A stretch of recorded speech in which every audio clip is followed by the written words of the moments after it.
Well, we met about 15 years ago now at the Noosa Surf Club. It was quite coincidental really. I was down training, doing some surf boat rowing, and we were just packing up the boat when a friend who was the barmaid there hung over the veranda and let me know she had some time off and would I like to come up for a drink. So I had no intention of having a beer after training, but I thought, yeah, I will, because I'd promised Kelsey for a while we'd have a beer together sometime.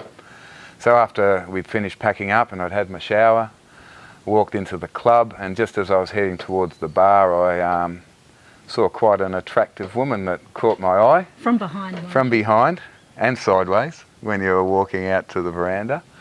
Anyway, that was just, you see a lot of pretty women around the place, so that was about it for the moment. But I went and got my beer and headed out to the veranda where I knew Kelsey would be sitting.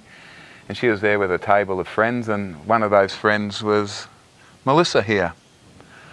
So there happened to be a spare seat beside her, so I sat there and we got talking, and I thought she was English at first with a bit of an accent because she'd spent a bit of time in England.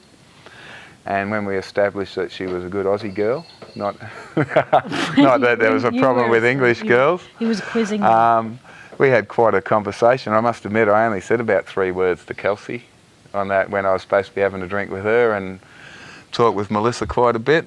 He was recruiting for surf life saving. Oh well, I was also instructing at the club, teaching people to do their bronze medallion, and by the end of the couple of hours we had at the table, I'd convinced Kelsey and Melissa to join the next bronze crew to become surf lifesavers. And so that was the next part of our meetings, I suppose.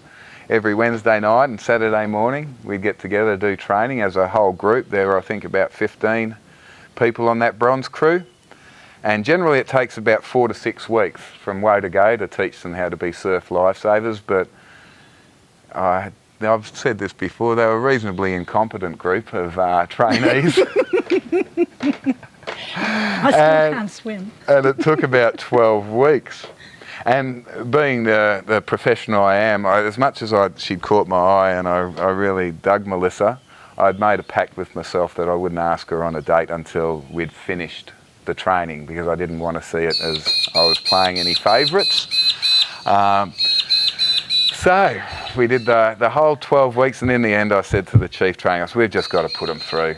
They're not going to learn anymore. We've just got to do it. So, and as well, there was this part of me that's going, we've just got to get it over and done with so I can ask her out.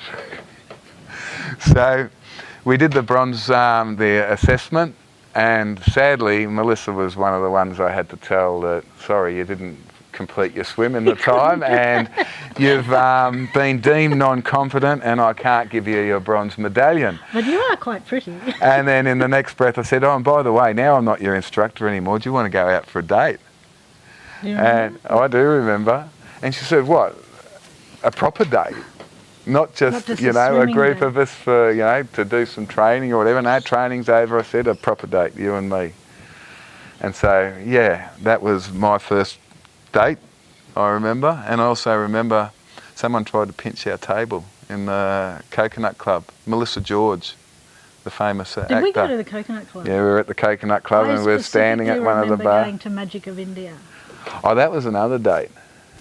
But the first drinking, when we went out, and one of Miss Melissa George's entourage said to us, I'm afraid you'll have to move from this table because I've got Melissa George over there and she needs a table to stand up. And I said, well, who the hell's Melissa George anyway? She can go and get stuffed because we've got this table and I've got the best Melissa around here. But anyway, that was pretty much how I saw it, our meeting. And that was our first date, and of course, you have dates and you have your ups and downs and all the rest of it. But 8 years and 6 months ago or so, we got married. 8 years ago, was it? Well, it'll be 9 years in November. Do you know what happened when he asked me to marry him after 7 years together? I said, why? That is one word. I mean, there's 3 words you could probably say to a man when he asks you. No, yes, but never why, because it's like, why have I built up to ask you? And then you suddenly say that. So anyway. But I told you why. because we'd already made a commitment that we reckoned we were going to be together for. But I also said, well, we've made that commitment together, but let's make that commitment in front of the most important people in our life, and to make it, you know. The surf club. Nah. I still had to put it in the vows that I allowed him, I will love, honour and respect him and allow him to go boat rowing whenever he wants to. Well, yeah, and that was great. And I put in my vows that I will follow you around and wait endless hours for you to get the perfect photography shot. That's it, that was it. So that was my payback for allowing me to do boat rowing. Yeah. And here we are. Here we are, in this lovely place in Doonan, having a great time together, and being ourselves, but also being together. We're going to be best friends. Yeah. So that's our story.